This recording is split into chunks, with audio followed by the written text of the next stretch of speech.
Shalom, selamat sore Bapak Ibu yang dikasih dalam Tuhan Yesus. Shalom. Puji nama Tuhan, kalau sore hari ini kita diberi kesempatan Tuhan untuk kita boleh diberi kesempatan memuji dan menyembah Tuhan dan sekaligus akan menerima firman-Nya yang ajaib. Kita akan mulai ibadah sore hari dan kita akan berdoa di hadapan Tuhan. Terima kasih Tuhan Yesus buat rahmat anugerah-Mu yang tak pernah berhenti dan berakhir dalam hidup kami.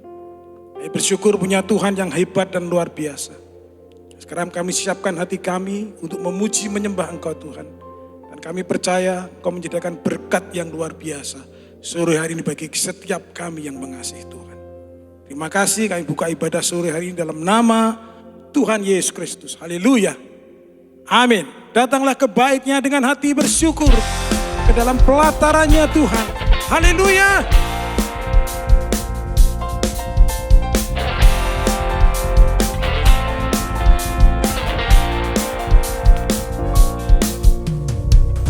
Datanglah ke baitnya dengan hati bersyukur ke dalam pelatarannya.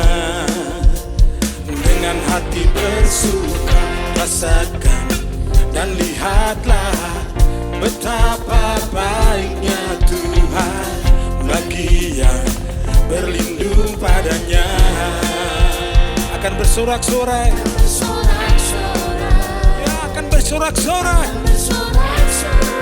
Bersyukurlah, bersyukurlah kepada Tuhan, sebab Dia baik, bahwasanya selamanya kasih setianya.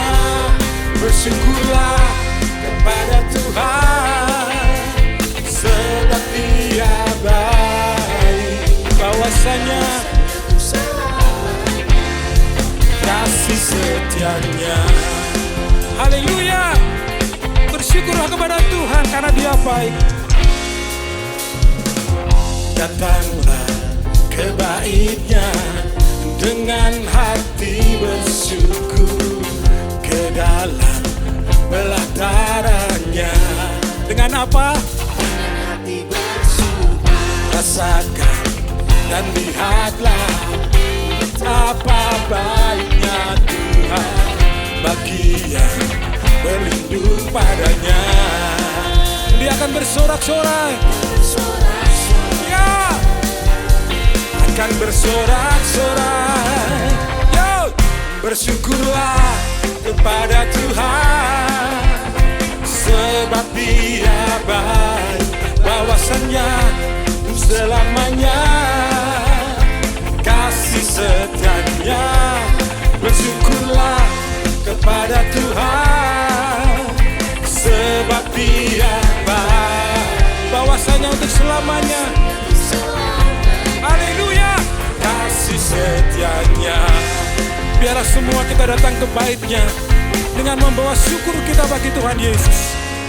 Haleluya. Datanglah ke baitnya dengan hati bersyukur ke dalam pelatarannya. Dengan hati bersuka rasakan dan lihatlah sungguh baik Engkau Tuhan bagi yang berlindung padamu. Berlindung padanya pasti akan bersorak-sorai. Haleluya. Akan bersorak-sorai. Bersyukur, bersyukurlah kepada Tuhan, sebab Dia baik, bahwasanya untuk selamanya kasih setianya. Bersyukurlah kepada Tuhan, sebab Dia baik, bahwasanya untuk selamanya kasih setianya. Bahwasanya untuk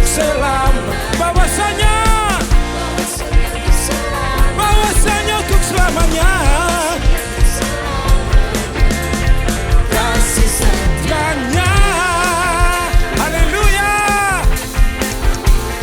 Ayo bersyukur padamu Tuhan. Haleluya.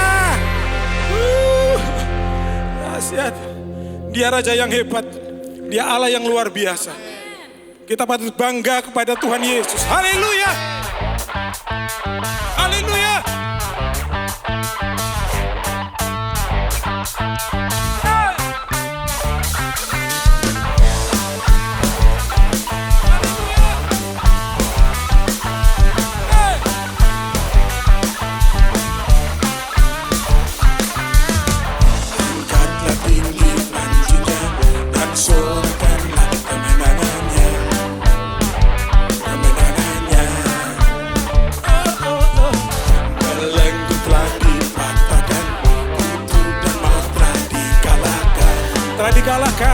Telah dikalahkan. Oleh apa? Oleh darah-Mu yang bebaskanku. Kaulah Raja yang hebat, kebangkitan-Mu di dalamku dan di dalamku. Tiada takut dan gentar, kemenanganku bersama-Mu dan bersama-Mu. Haleluya.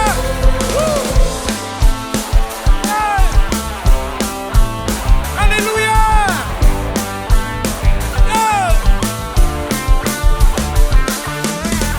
Angkatlah tinggi panjinya dan sorakanlah kemenangannya. Kemenangannya.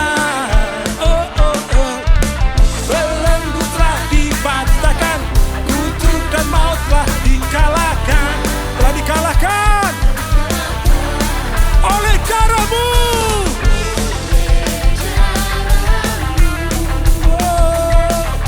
Yang bebaskan.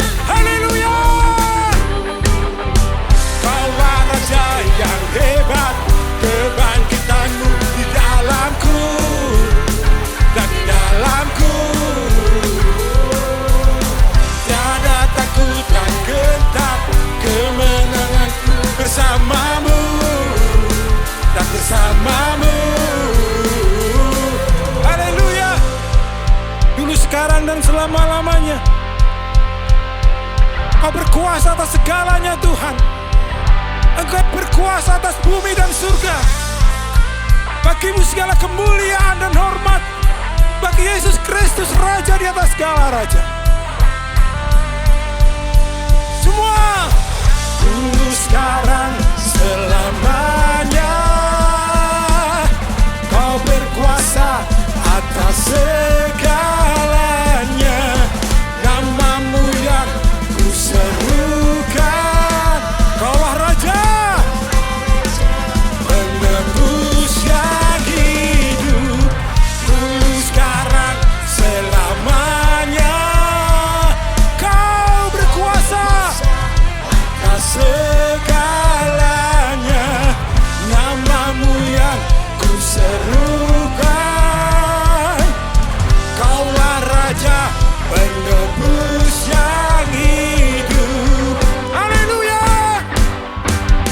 Kaulah Raja yang hebat, kebangkitan-Mu di dalamku. Haleluya. Tiada takut dan gentar, kemenanganku bersama-Mu dan bersama-Mu. Kaulah Raja, Kaulah Raja yang hebat, kebangkitan-Mu di dalamku dan di dalamku. Tiada takut dan gentar, kemenanganku bersama-Mu dan bersama-Mu.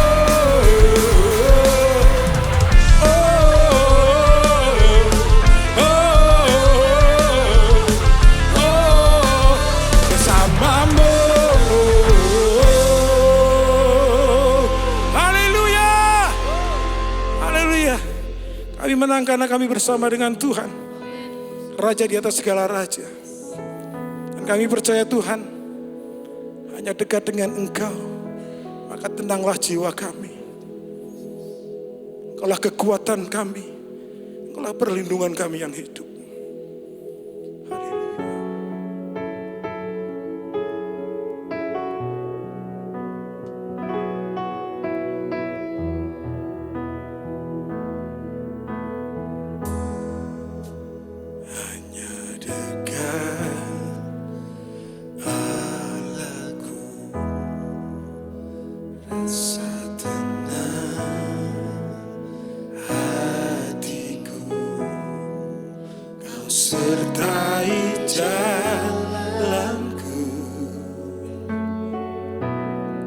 sepanjang hidupku. Sungguh hanya dekat Engkau saja Tuhan. Hanya dekat padamu ada kekuatan baru. Kaulah perlindunganku, keselamatanku.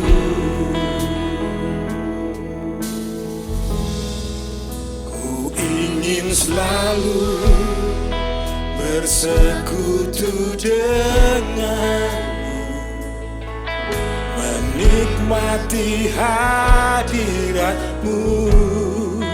Biarkan rohmu tinggal dalam hidupku. Sungguh indah bersamamu selamanya. Hanya dekat saja Tuhan kepadamu. Hanya dekat.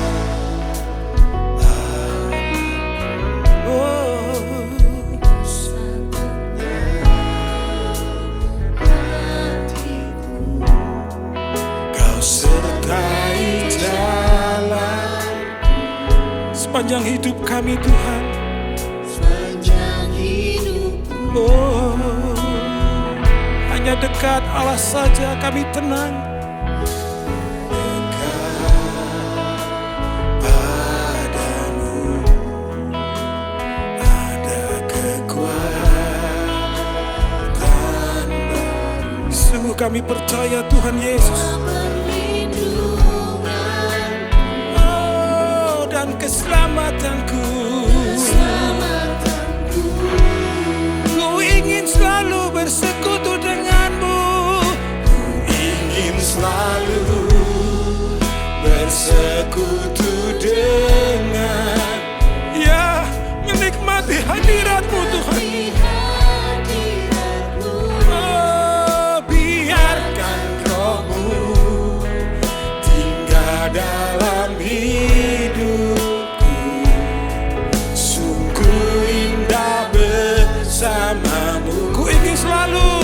Ku ingin selalu bersekutu dengan, menikmati hadiratmu Tuhan.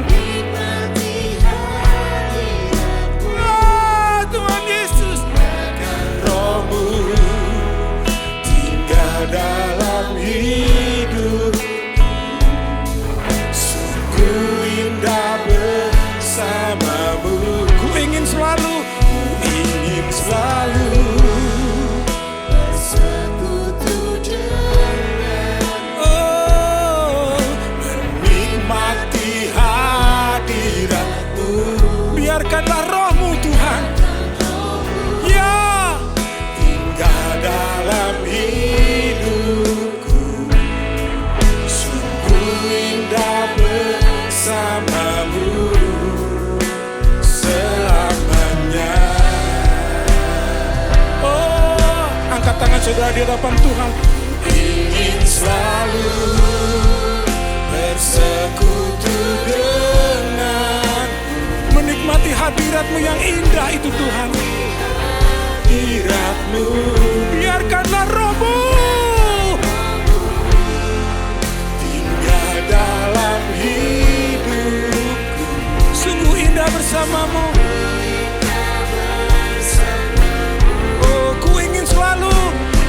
Selalu bersekutu denganmu, menikmati hadiratmu. Biarkan rohmu tinggal dalam hidupku. Sungguh indah bersamamu. Ku ingin selalu bersekutu denganmu, menikmati hadiratmu Tuhan. Biarkanlah rohmu, tinggal dalam hidup.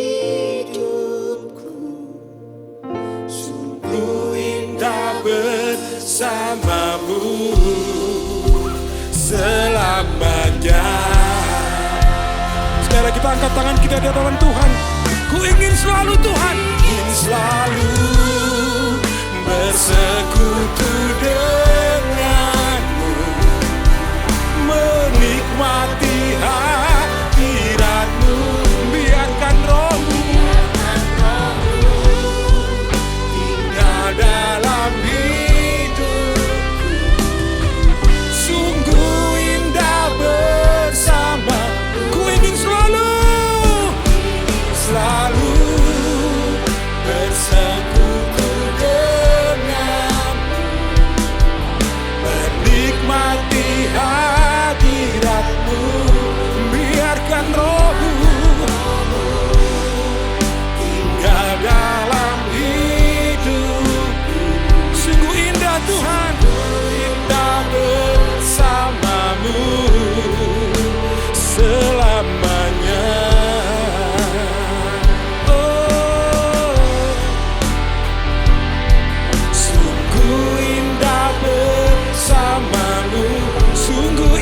Bersamamu, sungguh indah bersamamu, indah bersamamu.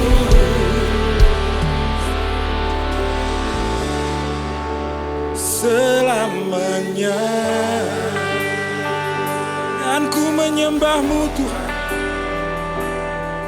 dan ku memuji namamu Tuhan Yesus.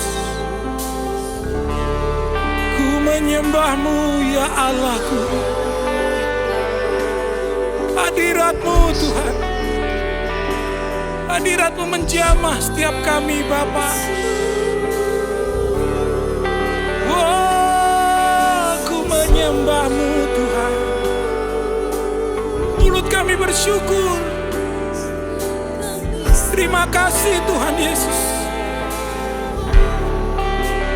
Kami naikkan sembah sujudku bagimu Tuhan. Ya Allahku yang hidup, Tuhan, ku menyembahmu, ku memuji namamu. Terima kasih Tuhan. Engkau Tuhan yang mempunyai rencana yang seringkali kami tidak mengerti. Tuhan, ampunilah kami, supaya kami melihat pribadi-Mu adalah pribadi yang benar dan baik, yang merencanakan kesejahteraan kami. Itu adalah firman-Mu. Rancangan-rancangan-Mu adalah rancangan kesejahteraan. Ya, namamu kami puji, kami besarkan, kami permuliakan. Dalam nama Tuhan Yesus, kami panjatkan doa kami. Setiap kita yang percaya berkata bersama, amin. Selamat berjumpa kembali teman-teman. Ini adalah bagian terakhir dari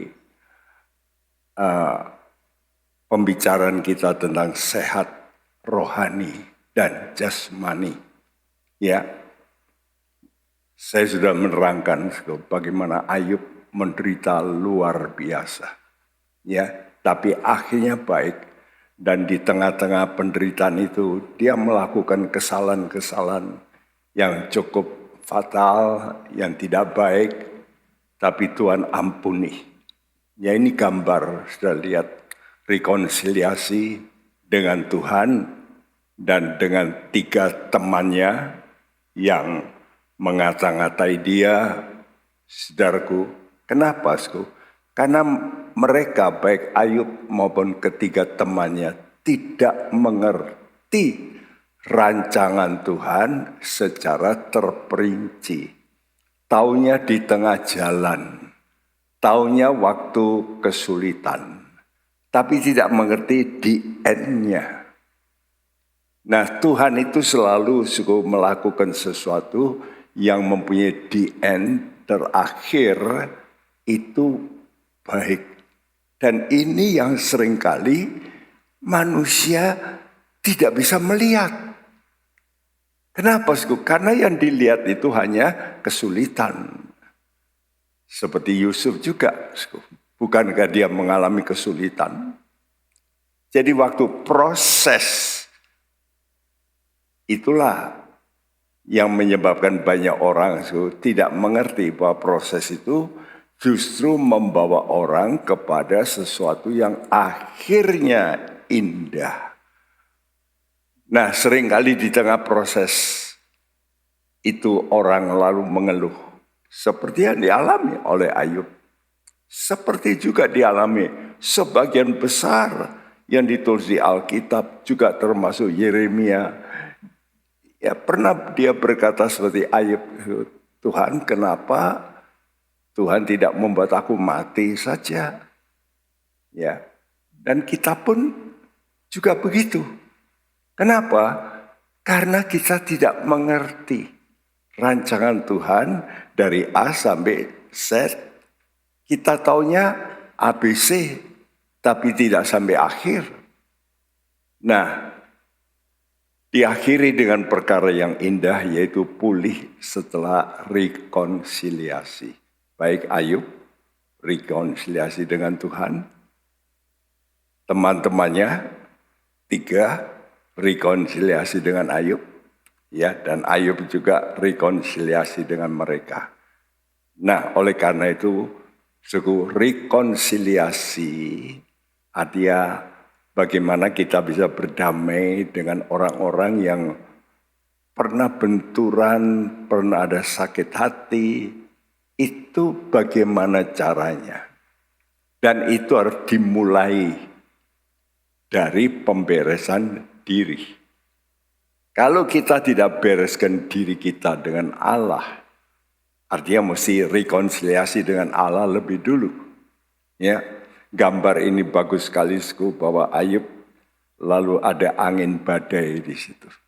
Ya, jadi waktu terakhir Tuhan itu bicara melalui angin, ya.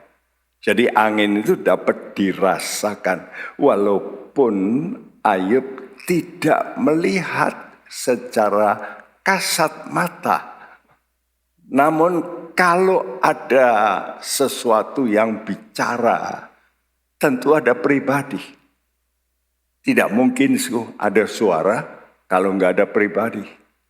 Ya, dan Allah itu roh. Karena itu kalau dikatakan angin badai, itulah seringkali juga untuk kita sekarang. Bagaimana kita bisa merasakan Roh Kudus hadir di tengah-tengah kita. Itu pentingnya, saudara itu suka berdoa dalam roh. Supaya engkau merasakan, waktu kita berdoa dalam roh, ada sesuatu. Suasana yang beda. Dan di mana ada Tuhan hadir, di situ ada sorga. Karena rajanya hadir. Ya. Nah, mari kita baca dari Ayub 42 ayat 1 sampai 6, tapi saya bacakan ini dari terjemahan edisi kedua, ya, karena itu saya tulis TB2, ya. Coba dibacakan. Maka jawab Ayub kepada Tuhan, aku tahu bahwa engkau sanggup melakukan segala sesuatu dan tidak ada rencanamu yang gagal. Engkau bertanya, siapakah dia yang menyelubungi rancanganku tanpa pengetahuan? Itulah sebabnya tanpa pengertian aku telah bercerita tentang hal-hal yang terlalu ajaib bagiku dan yang tidak kuketahui. Firman-Mu, dengarlah, maka akulah yang akan berfirman. Aku akan menanyai engkau supaya engkau memberitahu aku. Hanya dari kata orang saja aku mendengar tentang engkau, tetapi sekarang mataku sendiri memandang engkau. Oleh sebab itu, aku mencabut perkataanku dan dengan menyesal aku duduk dalam debu dan abu. Ya, ada kata-kata yang bagus dari Ayub yang saya beri warna hijau. Ya, dia berkata, engkau sanggup melakukan segala segala sesuatu. Nah, ini yang harus kita percaya bahwa Allah itu Allah yang maha kuasa. Ya, dia sanggup apa saja yang rusak, hancur mungkin Allah tetap bisa memulihkan. Sama dengan mobil, kalau hancur, kalau sudah pakai asuransi, ya, kalau hancurnya seluruhnya langsung bisa diganti oleh pabrik. Ya, waktu cucu saya ke Jakarta disetir oleh supir driver, ternyata diserempet sama truk. Ya, pintunya itu ini baru, beli baru 3 minggu kalau nggak salah. Lalu pintunya itu sudah rusak. Oleh karena asuransi, lalu pintunya diganti, baru. Nah, sama, Tuhan itu pencipta kita. Dia punya rancangan. Ya, di sini katakan ada rencana. Rencana itu artinya step by stepnya, nanti ujungnya bagus. Ya, karena itu rencana itu dirancangkan. Dan yang tidak dimengerti oleh Ayub itu adalah rancangan Tuhan. Harus step-stepnya begini. Sama seperti menaikkan kadar dari emas. Bagaimana menaikkan kadar emas? Tidak bisa tidak. Harus lewat api. Nah, kalau emas ini waktu lewat api, kalau dia bisa berteriak, dia akan berkata, aduh, jangan diulangi lagi, aduh, sudah berhenti. Nah, kalau berhenti, karetnya tidak bisa naik.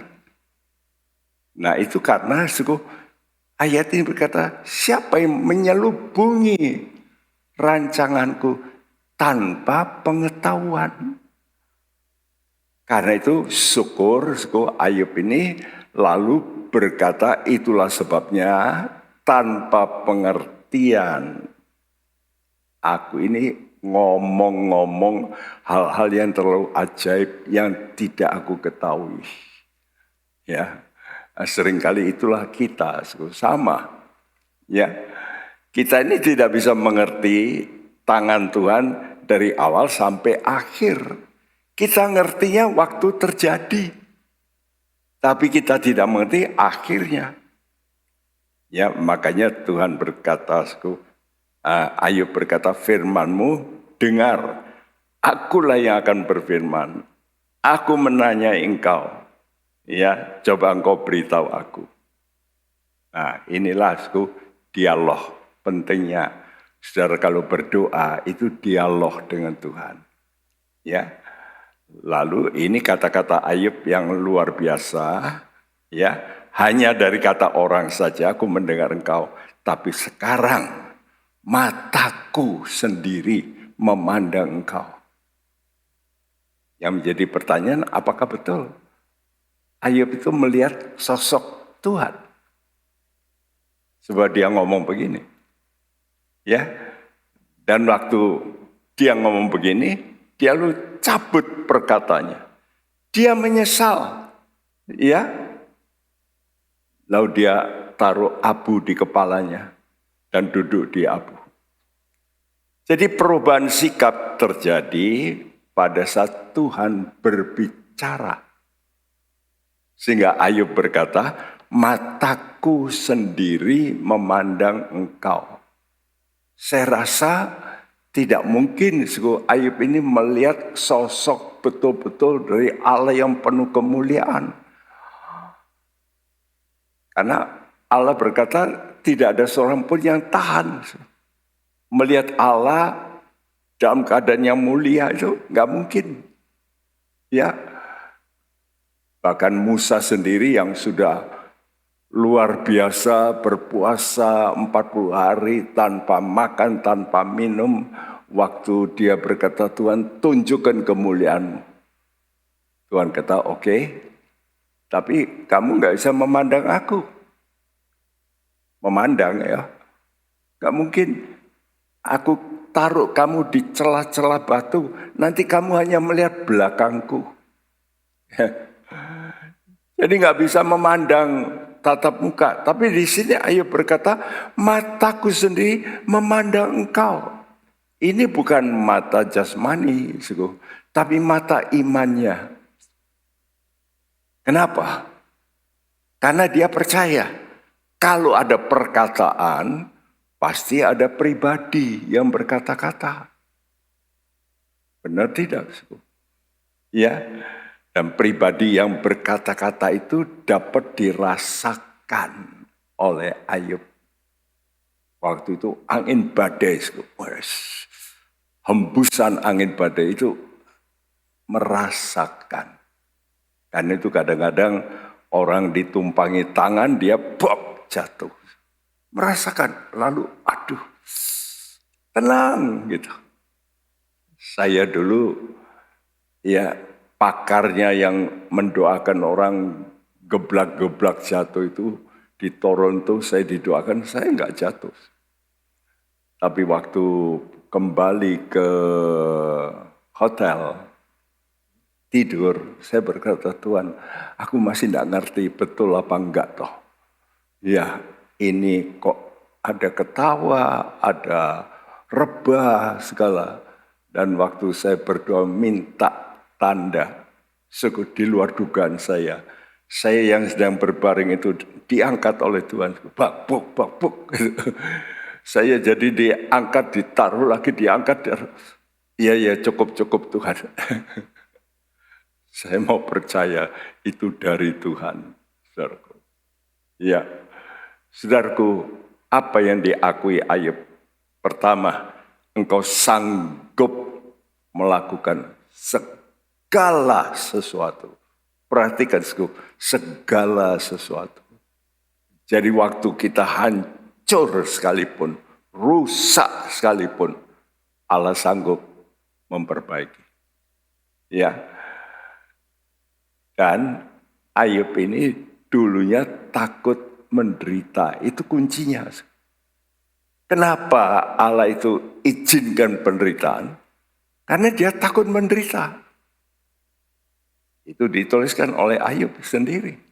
Pengakuannya. Ayub 3 ayat 25.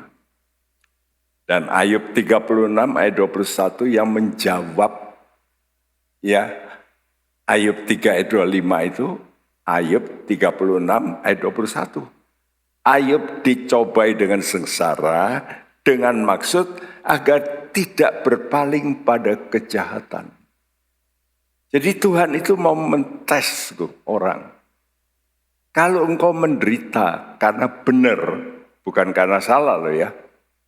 Karena benar engkau menderita, apakah engkau waktu menderita itu lalu melakukan kejahatan?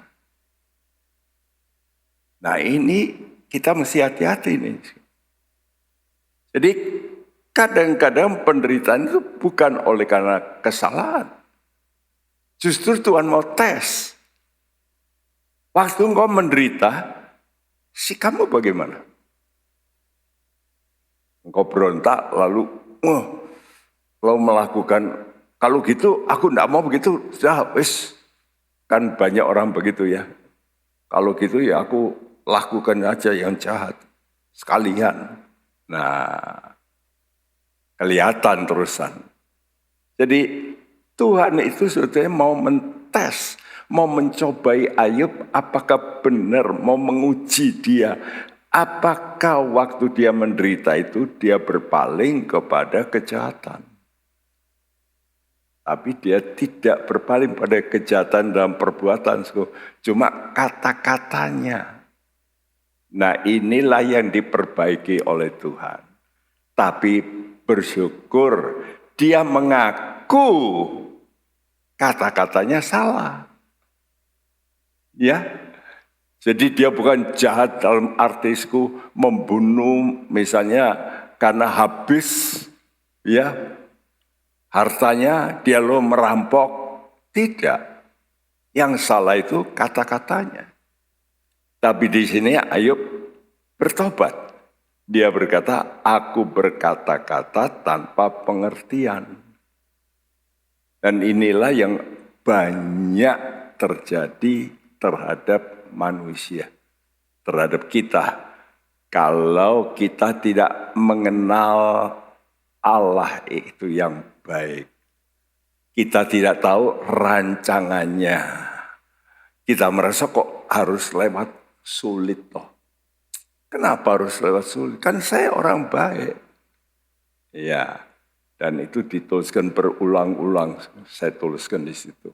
Ya, pasal 33 ayat 8 sampai 13, pasal 34 ayat 5, 17, ayat 35 sampai 37, pasal 35 ayat 16, pasal 38 ayat 2, pasal 39 ayat 35, pasal 40 ayat 3, dan pasal 42 ayat 3. Jadi pengakuan ini luar biasa dari Ayub, yaitu dia itu bicara tanpa pengertian.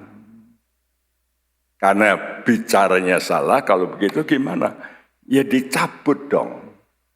Kalau salah itu jangan lalu dibiarkan, dicabut. Dan ini paling penting, bertobat.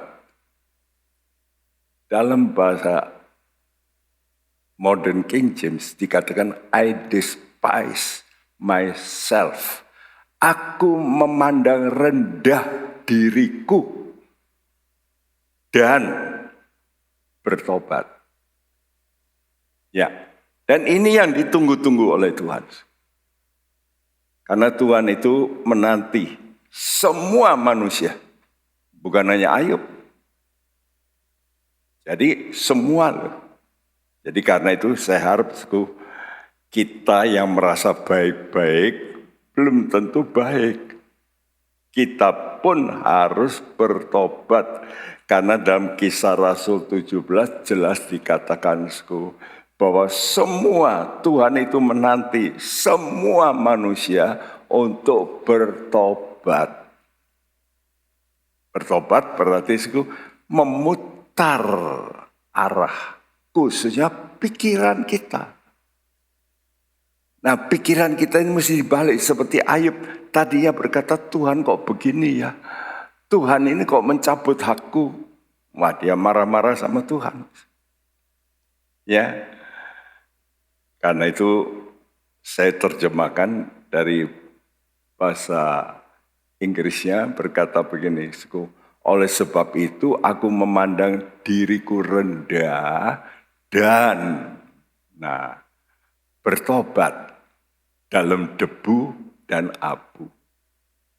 Lalu ayat 7a, setelah Tuhan mengucapkan firman itu pada Ayub, yaitu melalui angin badai, maka firman Tuhan kepada Elifas, orang teman. Ya, jadi ini dari 3 kawan Ayub, rupanya dialah yang mulai menuduh Ayub. Karena itu teman-temannya ikut, Bildad, Sofar, itu ikut gara-gara Elifas. Jadi Tuhan berurusan dengan 2 pribadi, Ayub dan Elifas. Ayub sadar, dia berkata, aku memandang diriku rendah, aku mau bertobat. Dan sekarang Tuhan lalu berkata pada Ayub supaya tahu apa sebenarnya kalau Elifas dan teman-temannya tidak bertobat. Karena itu saya tuliskan di sini, rekonsiliasi diawali setelah Ayub diposisikan oleh Tuhan sebagai orang benar dulu. Jadi kalau nggak benar kok mau rekonsiliasi, ya nggak mungkin. Jadi mesti benar dulu. Nah, oleh karena itu mari kita sekarang baca secara menyeluruh ayat 7 dan 8 ini dari Ayub 42. Setelah Tuhan mengucapkan firman itu kepada Ayub, maka firman Tuhan kepada Elifas orang Teman, murkaku menyala terhadap engkau dan terhadap kedua sahabatmu, karena kamu tidak berkata benar tentang aku seperti hambaku Ayub. Oleh sebab itu, ambillah 7 ekor lembu jantan dan 7 ekor domba jantan dan pergilah kepada hambaku Ayub.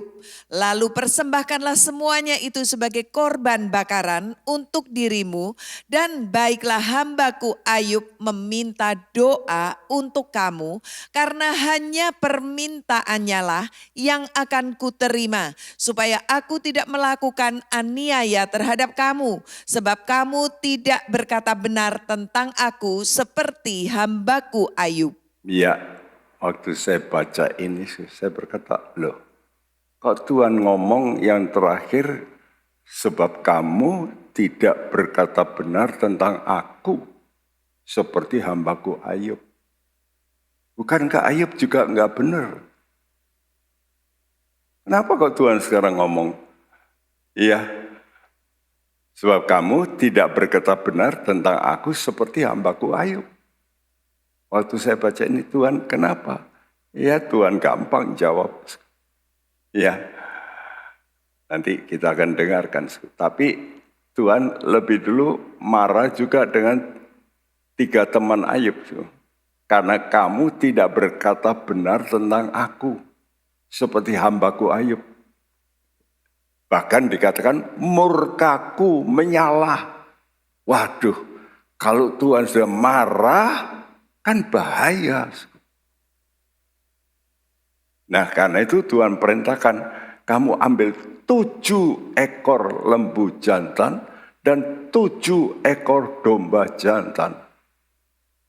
Kalau saya baca ini, wih, jangan main-main. Biasanya kalau sudah baca dalam kitab Imamat, dosa itu tidak sampai 7 ekor ya. Lembu lagi. Ini kan mahal, paling mahal dari korban. Ya, nanti sudah baca dalam kitab Keluaran dan sebagainya. Kalau ada rakyat biasa yang berdosa, itu biasanya korbannya domba saja. Tapi kalau sudah pemimpin, wah lain. Ya, apalagi kalau imam yang bersalah dikatakan oleh Tuhan harus lembu. Ya, tidak boleh pakai domba, harus lembu. Jadi bagi Tuhan ada dosa, memang ada takarannya. Dan di sini takaran dosa salah satu yang bahaya, dan ini bukan saya ini nakut-nakuti saudara. Banyak orang tidak sadar jemaat itu kalau dia itu ngomong gak benar sama hamba Tuhan. Seperti 3 teman Ayub ini. Ayub ini seorang nabi loh. Dan Tuhan berkata, kamu berkata gak benar. Ya, menuduh Ayub sampai Ayub makin marah, terpancing gara-gara kamu. Aku murka. Karena itu saudaraku, hati-hatilah ya dengan perkataan-perkataan saudara, istimewa dengan mengata-ngatai hamba Tuhan yang betul-betul dipakai Tuhan, diurapi oleh Tuhan. Ya, itu urusannya Tuhan begitu. Dan seringkali saya melihat kok banyak ya itu jemaat itu nggak hati-hati di situ. Dalam pelayanan saya, bukan saya mendoakan supaya orang yang melawan saya itu ngalami yang tidak baik. Tapi saya melihat fakta. Walaupun saya tidak keluar dari mulut saya. Tapi saya melihat fakta. Mengerikan. Ya. Jadi kita mesti hati-hati kalau kita ini ya tidak mengerti dan lalu omongan kita ini menuduh. Bukan membangun, tapi menghancurkan. Nah, bukankah Ayub juga berkata tidak benar tentang Allah? Itu dapat kita baca dalam Ayub 34, ayat 5 dan 6. Coba dibacakan. Karena Ayub berkata, aku benar, tetapi Allah mengambil hakku. Kendati aku mempunyai hak, aku dianggap berdusta. Sekalipun aku tidak melakukan pelanggaran, lukaku tidak dapat sembuh lagi. Ya, dan saya tuliskan, dan lain-lain ucapan kalau saudara baca. Dia kan juga, ya seperti yang menyalahkan Allah. Gitu. Allah ini mengambil hakku. Loh, ini kan berkata nggak benar loh. Dan aku dianggap berdusta. Ya. Ini omongan Ayub kan nggak benar. Mengapa kok Tuhan berkata sebab kamu tidak berkata benar tentang hambaku seperti Ayub hambaku itu? Kenapa? Ya sebab Tuhan sudah mengampuni dan membenarkan Ayub waktu dia mengaku dan bertobat. Inilah hebatnya Tuhan. Tuhan itu bukan seperti kita, kalau kita dimaki oleh orang, kita terus ingat, terus bahkan sudah rekonsiliasi, iya masih ingat. Tapi Tuhan berkata seperti ini. Mazmur 103. Ayat 10-13. Tidak dilakukannya kepada kita setimpal dengan dosa kita, dan tidak dibalasnya kepada kita setimpal dengan kesalahan kita. Tetapi setinggi langit di atas bumi, demikian besarnya kasih setianya atas orang-orang yang takut akan Dia. Sejauh timur dari barat, demikian dijauhkannya daripada kita pelanggaran kita. Seperti Bapa sayang kepada anak-anaknya, demikian Tuhan sayang kepada orang-orang yang takut akan Dia. Wow, luar biasa. Kita mesti mengerti siapa Allah kita. Sehingga pemazmur berkata, demikian besarnya kasih setianya. Kata kasih setia ini hesed. Hesed itu artinya mercy, kindness. Ya, jadi seperti bapak dengan anak gitu. Walaupun anaknya salah, tapi dia punya rasa sayang. Ya, rasa ingin tetap membimbing. Dan itu diakui sebagai anak. Lihat aja cerita anak terhilang. Bapaknya itu menunggu di depan. Dan waktu dia melihat anaknya datang dengan pincang-pincang, dia melihat ini postur anakku, dia lari. Bukan main. Itulah Allah kita. Seringkali kalau saya bisa menggambarkan itu, saya merasa Tuhan, Engkau luar biasa kasih. Bahkan Tuhan berkata, sejauh timur dari barat dijauhkan. Kalau kita dari ujung bumi masih ingat. Tapi Tuhan kata sejauh timur dari barat. Iya. Ada pepatah kan dalam Inggris. East is east, west is west. The twin cannot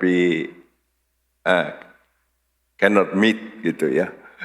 Timur dan barat tidak bisa ketemu. Ya sampai sekarang sudah lihat di dunia ini. Orang timur, orang barat sulit ketemu. Tapi Tuhan membuang dosa kita seperti timur dan barat. Tidak akan ditemukan lagi.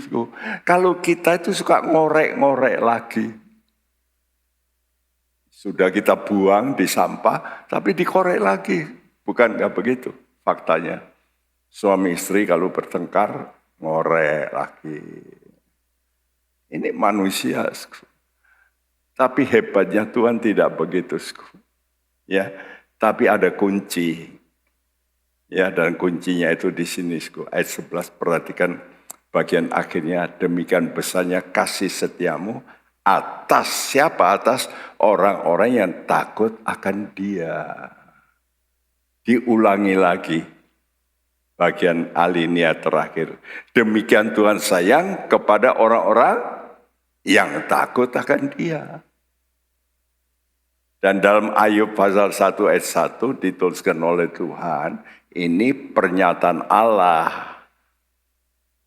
Ada seorang Ayub namanya, ya, lalu pertama-tama tuliskan orang itu takut akan Allah. Jadi orang yang takut akan Allah itu kalau dikasih tahu dia salah, dia mengaku. Ya, aku salah. Itu takut. Ya, bukan berarti orang yang takut akan Allah itu nggak pernah berbuat salah. Tapi spirit dari orang itu takut akan Allah. Mulutnya bisa salah, tubuhnya bisa salah. Tapi rohnya takut akan Allah. Contohnya Daud. Daud itu punya roh takut akan Allah. Tapi tubuhnya berzina. Loh, takut akan Allah kok berzina? Loh, kok membunuh? Nah itulah Tuhan itu melihat spirit orang. Oh, spiritnya baik, maka aku bisa memperbaiki. Justru kalau spiritnya baik, nanti jiwanya baik, tubuhnya pasti baik. Bisa berubah. Tapi kalau sudah spiritnya gak baik, sudah. Gak bisa. Karena itu akar masalah. Ya, karena itu bab yang berikut adalah rekonsiliasi. Ini menyembuhkan penyakit. Dan dua kelompok, yaitu Ayub dan ketiga sahabatnya rekonsiliasi. Pertama, Ayub dengan Tuhan. Lalu Ayub dengan sahabatnya, dan sahabatnya membawa korban. Nah itu artinya nanti dia rela juga mau mengaku salah karena dia bawa korban. Ya, karena itu kalau kita baca Ayub 42 ayat 9 dan 10 berkata, maka pergilah Elifas orang Teman, Bildad orang Suah dan Sofar orang Naama. Lalu mereka melakukan seperti apa yang difirmankan Tuhan kepada mereka. Dan Tuhan menerima permintaan Ayub. Lalu Tuhan memulihkan keadaan Ayub setelah ia meminta doa untuk sahabat-sahabatnya. Dan Tuhan memberikan kepada Ayub 2 kali lipat dari segala kepunyaannya dahulu. Ya. Jadi setelah Tuhan ngomong kepada Ayub, Ayub menyampaikan ya hal ini ya supaya bisa rekonsiliasi, maka Elifas pergi dengan 2 temannya yaitu Bildad dan Sofar. Mereka melakukan seperti apa yang difirmankan Tuhan. Ini berarti taat, nurut. Lihat, kalau orang tidak mau dengar lebih dulu, tidak mungkin dia itu bisa melakukan.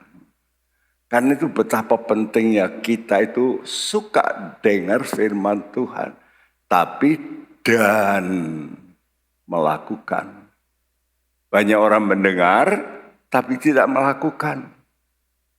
Ya, dan Tuhan menerima permintaan Ayub. Untuk apa? Untuk mengampuni mereka.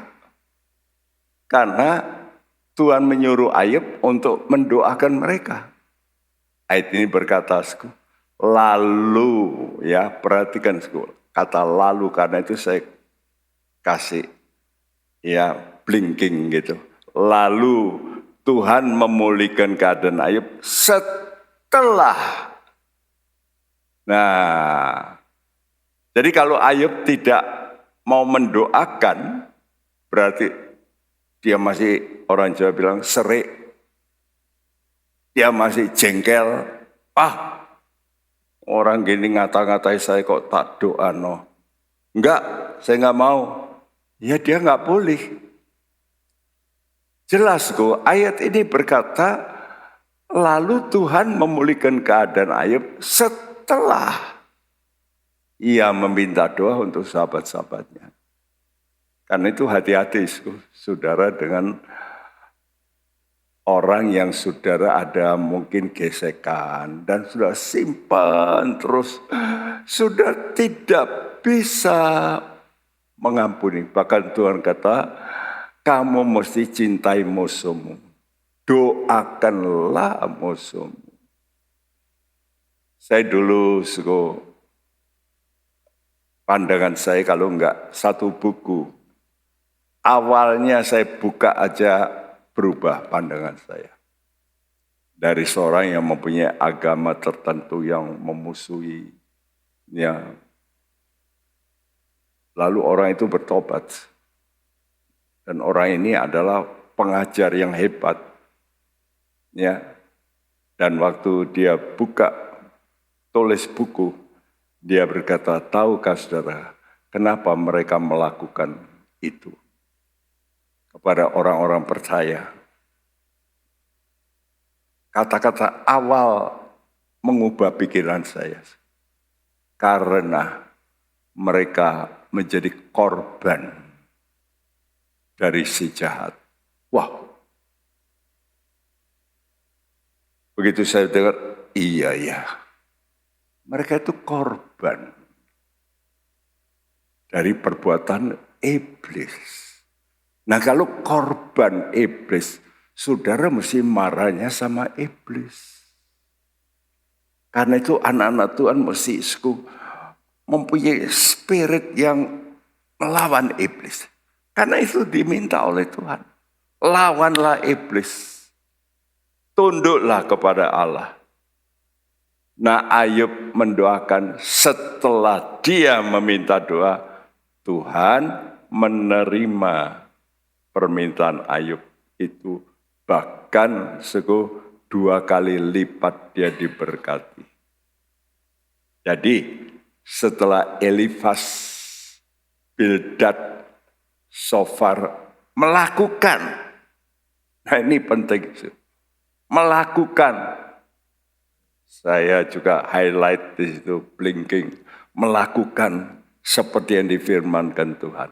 Apa? Membawa 7 ekor lembu, 7 ekor domba. Ini bukan main.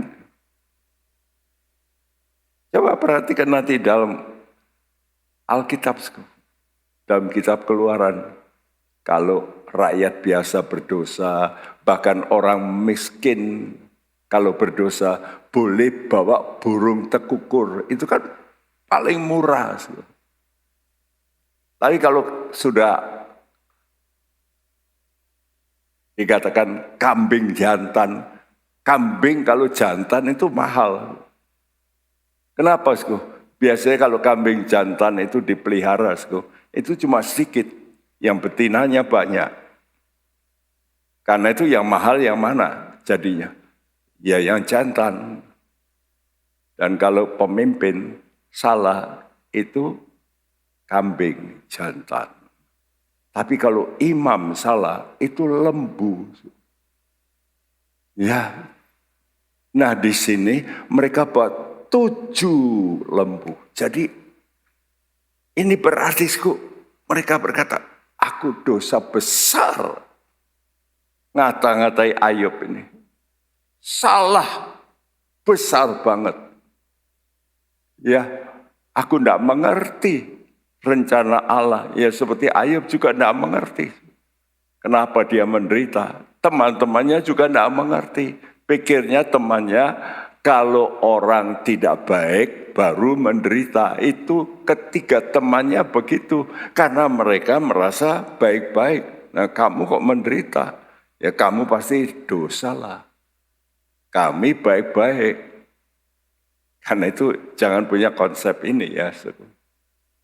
Konsep kalau orang baik pasti tidak menderita. Tidak boleh kita punya konsep itu. Ya. Dan Ayub yang berikutnya bukan hanya mereka melakukan yang difirmankan Tuhan, berarti mengakui dosanya sangat besar, tapi Ayub mau mendoakan. Ini karena kasih. Jadi saya tuliskan ketiga teman Ayub ini menjadi fakta bahwa mereka itu mau merendahkan diri dan bertobat. Coba kalau mereka nggak mau disuruh Tuhan, ya kamu salah, kamu harus bawa korban, ya. Dan mereka mau, berarti mereka mau merendahkan diri dan bertobat. Artinya mengubah arah pikiran, iya ya. Kami kok salah menangkap seolah-olah orang yang baik tidak mungkin menderita. Itu pikiran yang salah. Ya. Nah, perlu kita bertobat. Yang kedua, Ayub. Ayub dipulihkan dari semuanya. Kata semuanya ini yang luar biasa. Ya. Di semua, kalau kita baca betul-betul dalam kitab Ayub, apa yang dicuri oleh iblis. Ingat ya, kata Tuhan Yesus, iblis datang untuk mencuri, membunuh, dan membinasakan. Ini selalu. Jadi dia selalu melakukan yang gak baik. Jadi kalau kesehatanmu terganggu, itu dicuri oleh iblis. Jadi saudara mesti cepat perbaiki diri dengan Tuhan. Jadi iblis itu mencuri, ya, harta dari Ayub ini habis. Tapi sekarang Tuhan kasih double. Nanti saudara lihat dari pasal 1 dan pasal yang terakhir sudah lihat betul-betul double. 2 kali lipat hartanya. Keluarganya. Dalam pasal 1, 10 anaknya mati. Lalu Tuhan ganti berapa? 10. 10 plus apa? Karena 7 laki-laki, 3 anak perempuan. Sama. Dulu 7 anak laki mati, 3 anak perempuan mati. Sekarang Tuhan ganti sama. 7 laki dan 3 anak perempuan. Dan plusnya apa? 3 anak perempuannya semua cantik. Tidak ada seperti itu saat itu. Wow, berarti aset itu. Ya toh? Kalau orang punya anak-anak cantik-cantik, waduh, bangga tentunya. Ya, jadi Tuhan kasih double untuk harta, keluarganya dipulihkan, plus 3 anaknya sangat cantik, 3. Dan kesehatan. Nah, tapi ini semua terjadi setelah ia mendoakan. Jadi betapa pentingnya ya, rekonsiliasi. Jangan lupa mendoakan musuhmu. Jangan lupa mendoakan orang yang menyakiti hatimu. Bukankah Ayub sakit hatinya? Dikatai kamu pasti orang yang salah. Bahkan dikatakan durhaka. Kata-kata tajam sekali. Tapi Ayub mendoakan. Nah, inilah firman Tuhan bagi gerejanya sekarang untuk zaman sekarang. Ini pesan Tuhan melalui Yakobus dalam perjanjian baru. Ya, Yakobus 5 ayat 15 dan 16 yang berbunyi, Dan doa yang lahir dari iman akan menyelamatkan orang sakit itu, dan Tuhan akan membangunkan dia, dan jika ia telah berbuat dosa, maka dosanya itu akan diampuni. Karena itu hendaklah kamu saling mengaku dosamu dan saling mendoakan supaya kamu sembuh. Doa orang benar bila dengan yakin didoakan sangat besar kuasanya. ya, tadi perhatikan kata-katanya, doa yang lahir dari iman. Apa iman itu? Iman artinya mempercayai perkataan Tuhan. 3 teman Ayub, Tuhan kata, aku murka lah. Kamu bawa 7 ekor lembu, 7 ekor domba. Mereka berkata, kok mahal gitu, Mbak? Enggak, mereka lakukan. Itu iman. Iman itu mempercayai waktu dengar. Itu melakukan. Ya, jadi doa yang lahir dari iman. Menyelamatkan orang yang sakit itu. Itu juga dilakukan oleh Ayub. Dan Tuhan akan membangunkan dia. Kalau dia berbuat dosa, dosanya diampuni. Wow, luar biasa. Tuhan mau bereskan. Karena itu lalu Tuhan berkata, karena itu hendaklah kamu saling mengaku dosamu. Saling, ya. Ini penting, saudaraku. Dan saling mendoakan supaya kamu sembuh. Saya nggak tahu ya, Anda sekalian mungkin ada masalah dengan kesehatan. Saya harap coba ingat-ingat ya orang yang mungkin menyakiti hatimu. Dan kau terus ingat. Dan itu kadang-kadang membuat engkau sakit. Karena engkau ada sesuatu gak senang. Tuhan itu Raja damai. Jadi kalau mau Tuhan bekerja, damai dulu kata Tuhan. Karena kerajaan Allah itu apa? Kebenaran, damai sejahtera, dan sukacita. Saudara gak bisa sukacita kalau gak damai. Karena itu di sini saya tuliskan, pertama percaya bahwa Allah itu Bapa yang sayang kepada kita. Mari kita mau percaya Tuhan kita itu Bapa yang sayang dengan kita sebagai anak-anaknya. Yang kedua, kita mesti mau merendahkan diri ya dan bertobat seperti apa yang Ayub katakan, I despise myself. Aku ini menghina diriku sendiri. Seringkali orang menghina orang lain. Tapi nggak pernah menghina dirinya kalau salah. Tetap salah tapi mengagungkan. Tapi kan dalam bahasa aslinya begitu ya. Despise itu artinya menghina, merendahkan.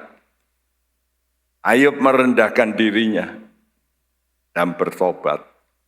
Sehingga dia dibenarkan. Maka doa itu jadi doa yang besar kuasanya. Nah sekarang kalau begitu, belajar dari kehidupan Ayub ini saya ringkas. Kenapa kitab Ayub ini ditulis? Sampai Ayub dipulihkan 2 kali. Mengapa? Bukankah ini kita senang kalau itu dialami oleh kita? Kalau kita sakit, lalu bisa sembuh. Kalau kita ada masalah soal ekonomi seperti Ayub, double malah tambah hebat, ya, keluarga kita yang kacau, tambah bahagia. Kenapa? Ini kuncinya, rela menderita badani daripada jiwa kita berbuat dosa. Kita mesti pegang ini. Akan Tuhan Yesus mengatakan melalui Rasul Petrus, ya, marilah kita mempersenjatai pikiran kita. Ya, dituliskan dalam surat 1 Petrus 4 ayat 1. Marilah kita mempersenjatai pikiran kita dengan ini, yaitu lebih baik kita menderita penderitaan badani, supaya kita tidak berbuat dosa. Ya, jadi kenapa, Suku? Karena tubuh kita nanti akan pasti juga mati, tapi jiwa kita yang akan hidup. Jangan sampai jiwa kita berbuat dosa gara-gara tubuh kita menderita. Itu yang menjadi, ya, titik kulminasi pengajaran Allah dalam kitab Ayub. Rela menderita badani seperti Yesus. Dan dari mulut Yesus tidak ada kata-kata yang salah. Yang kedua, mari kita mau belajar suka berdamai, mendoakan orang yang menyakiti hati. Saya masih ingat, Suku, kenapa saya dulu dari Jakarta, saya akhirnya ke Semarang. Melalui apa? Ya Tuhan izinkan, melalui sakit. Sakit usus buntu.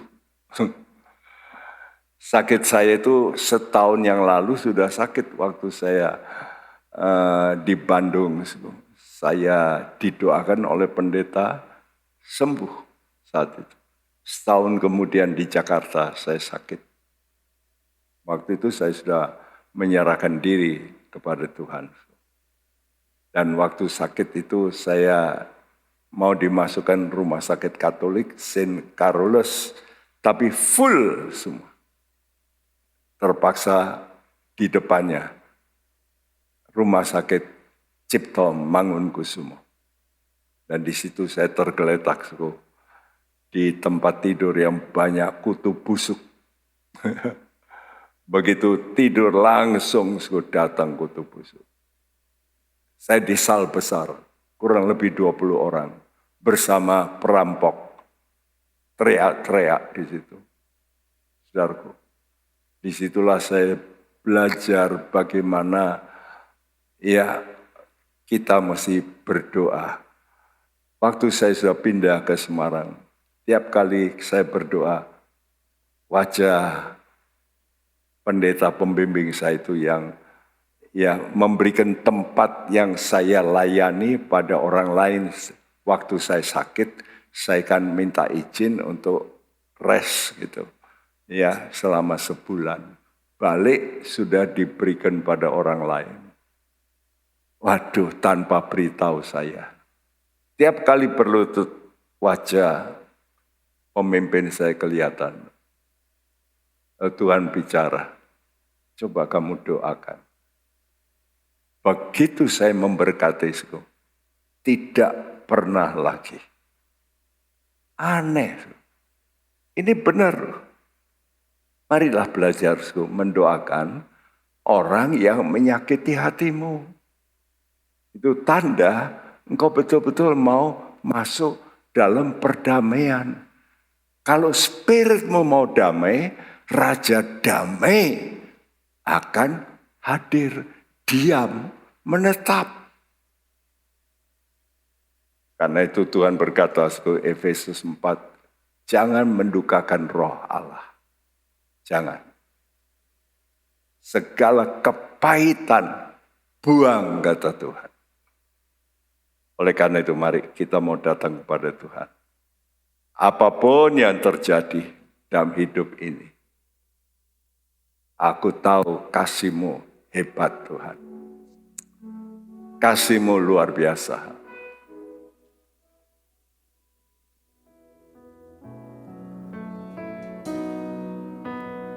Apapun yang terjadi dalam hidupku ini, tak pernah kuragukan kasih-Mu Tuhan.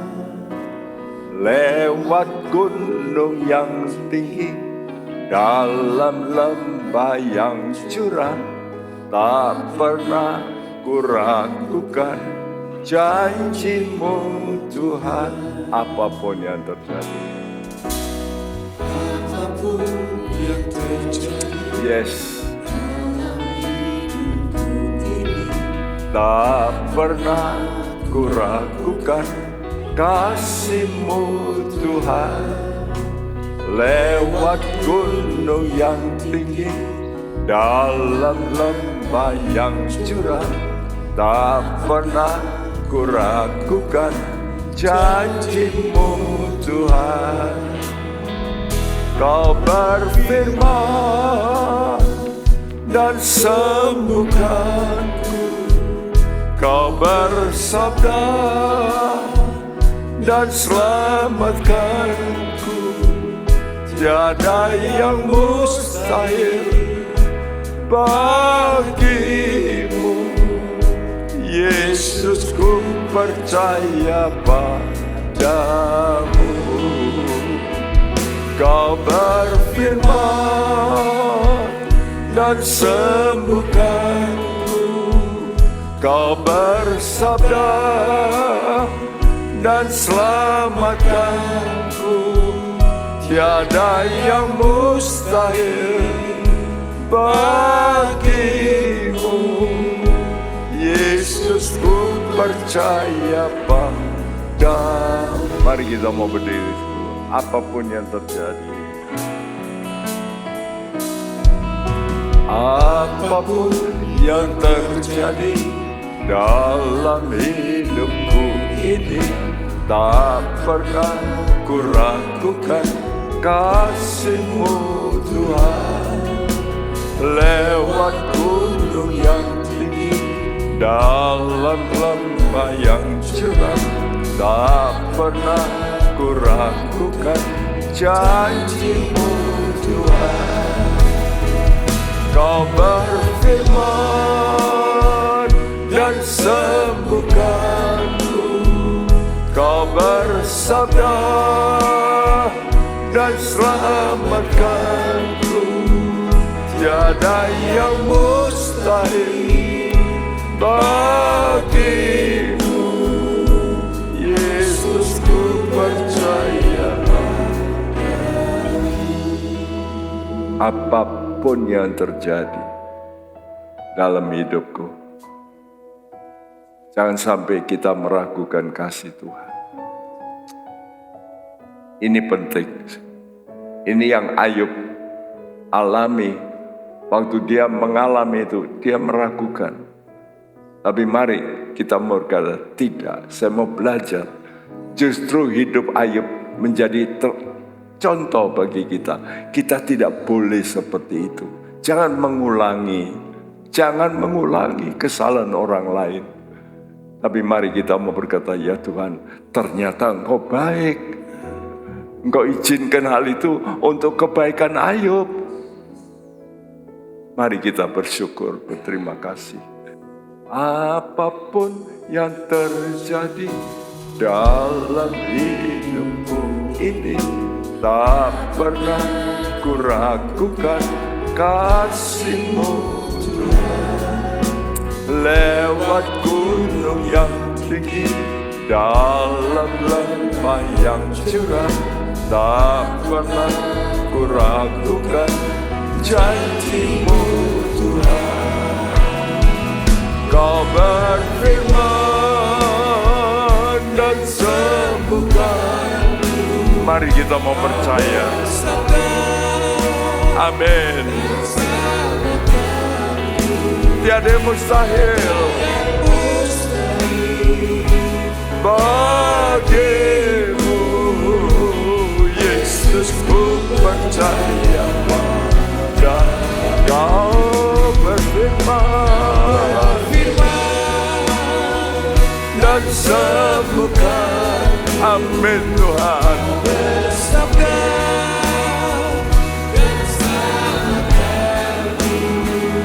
Tiada yang mustahil bagimu, Yesus ku percaya. Amin. Kau berfirman dan sembuhkanku. Kau bersabda dan selamatkanku. Tiada yang mustahil bagimu. Tiada yang mustahil Tuhan. Aku mau percaya padamu Tuhan. Engkau berfirman, Kau sembuhkan kami Tuhan. Amin. Selamatkan jiwa kami. Tiada yang mustahil bagimu, Yesus ku percaya. Sekali lagi serukan, Kau berfirman dan sembuhkan. Amin Tuhan.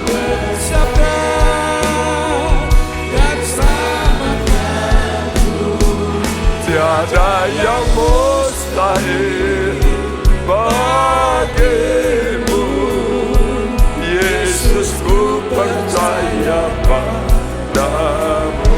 Oh Yesusku, percaya padamu. Oh Yesusku, Yesusku percaya padamu.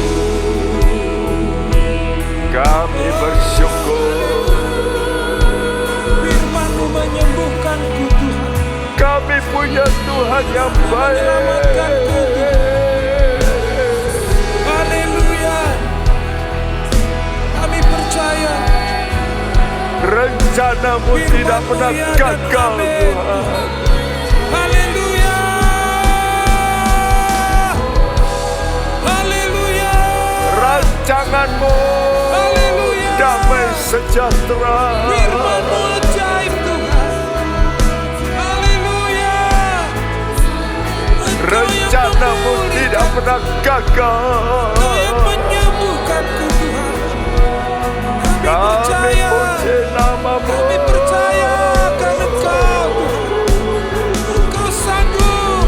Kami puji. Haleluya. Haleluya. Kami bersyukur Tuhan. Kami Terima puji. kasih buat firman-Mu. Terima kasih buat kekuatan-Mu Tuhan. Haleluya. Kami puji. Ku memuji nama-Mu. Kami puji Ku nama-Mu. bersyukur. Haleluya. Haleluya. Bagimu segala hormat kemuliaan. Terima kasih. Yang firman yang kupuji. Kau berfirman dan sembuhkanku. Kau bersabda dan selamatkanku. Tiada yang mustahil Amin. bagimu. Yesus ku percaya padamu. Tiada yang mustahil. Mustahil bagimu. Yesus ku percaya padamu. Tiada yang mustahil. Tiada yang mustahil bagimu. Amin Tuhan. Yesus Ku percaya padamu. Tiada yang mustahil. Haleluya. Tiada yang mustahil. Haleluya. Karena Engkau Haleluya. Allah yang maha kuasa. Engkau Allah yang maha kuasa. Dan tidak ada yang mustahil Amin. bagimu. Seperti apa yang kami dengarkan hari ini. Terima kasih Tuhan. Rancangan-Mu seringkali kami tidak mengerti. Tapi melalui firman-Mu kami tahu satu hal, Engkau Allah yang baik adanya. Rancangan-Mu sempurna. Rancangan-Mu hebat. Haleluya. Rancangan-Mu mulia. Ya Tuhan. Oleh karena itu kami mau menerima segala perbuatan-Mu. Terima kasih. Apapun yang terjadi, Ya Tuhan. yang penting Engkau beserta kami. Haleluya. Immanuel. Terima kasih Tuhan. Sebab nama-Mu Immanuel adanya. Terima kasih Tuhan. Berkati anak-Mu, berkati pemerintahan kami. Dan benar-benar Tuhan, kami semua bisa melihat ke depan, selalu ada harapan dalam Engkau. Dan Tuhan, kami mau tadakan tangan kami, saudaraku, terimalah berkat, anugerah sejahtera, rahmat dari Allah Bapa kita, kasih sayang daripada putranya Tuhan Yesus Kristus, dan persekutuan Roh Kudus mulai hari ini sampai Maranatha, Dia datang kembali. Dan siap kita yang percaya berkata bersama, amin. Tuhan memberkati. Amin. Isilah hidup kita dengan menyenangkan hati Tuhan. Sungguh anugerah Tuhan kalau kita masih boleh hidup. Menjadi bijaksana adalah awal dari takut akan Tuhan. Gunakan waktu. Mari kita takut akan Tuhan. Bergabunglah dengan Pendeta Timotius Subekti dalam program Suara Alfa Omega. Hanya di Live Channel. Penyaluran kolekte maupun persembahan lainnya dapat dilakukan melalui transfer ke nomor rekening gereja dengan nomor 009 707 2071 atas nama Megawati dan Lee Irwande atau dengan scan QR Code berikut ini. Bagi jemaat Tuhan yang rindu mendapatkan informasi seputar kegiatan gereja, renungan harian, dan lain-lain melalui WhatsApp gereja, Anda dapat mendaftar dengan cara ketik BC spasi on dan mengirimkan ke WA gereja dengan nomor 0815 7802 2000.